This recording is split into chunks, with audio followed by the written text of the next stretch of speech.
السلام عليكم ورجعنا لكم بفيديو جديد. سنتحدث في هذا الفيديو عن بطولة كأس آسيا تحت سن 23 عاما. سنتحدث عن ترتيب المجموعة الأولى بعد انتهاء الجولة الثالثة، وأيضا سنتحدث عن المتأهلين رسميا إلى الدور ربع نهائي هذه البطولة. بالنسبة للمجموعة الأولى والتي تضم منتخب فيتنام والأردن، السعودية ومنتخب قرقستان، اليوم أقيمت مباريات الجولة الثالثة والأخيرة من دوري المجموعات لبطولة كأس آسيا تحت سن 23 عاما. منتخب فيتنام يحقق انتصار على المنتخب السعودي بهدف مقابل لا شيء، والأردن تحقق انتصار على منتخب قرقستان بهدف مقابل لا شيء.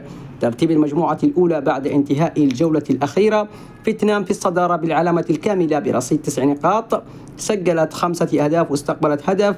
والأردن في المركز الثاني برصيد 6 نقاط، سجلت 4 أهداف واستقبلت 4. السعودية في المركز الثالث برصيد 3 نقاط، سجلت 3 أهداف واستقبلت 4. بينما منتخب قرقستان في المركز الرابع والأخير دون نقاط، سجل هدف واستقبل 4 أهداف.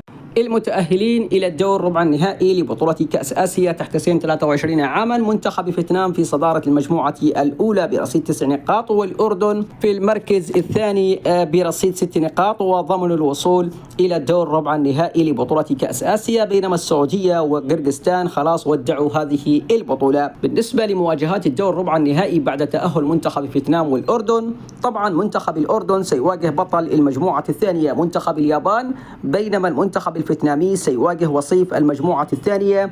وسيكون الفائز من مباراة منتخب سوريا والإمارات غدا بإذن الله تعالى. سنتعرف على خصم المنتخب الفيتنامي في الدور ربع النهائي، بينما منتخب الأردن سيواجه منتخب اليابان في الدور ربع النهائي. طبعا المباريتين ستقام في يوم الجمعة القادمة الموافق 16 من شهر يناير الجاري. مباراة الأردن واليابان في تمام الساعة 2:30 ظهرا على ملعب الأنماء هنالك في الجوهرة، وعلى قناة البي إن سبورت ماكس رقم 1 ستنطلق هذه المباراة.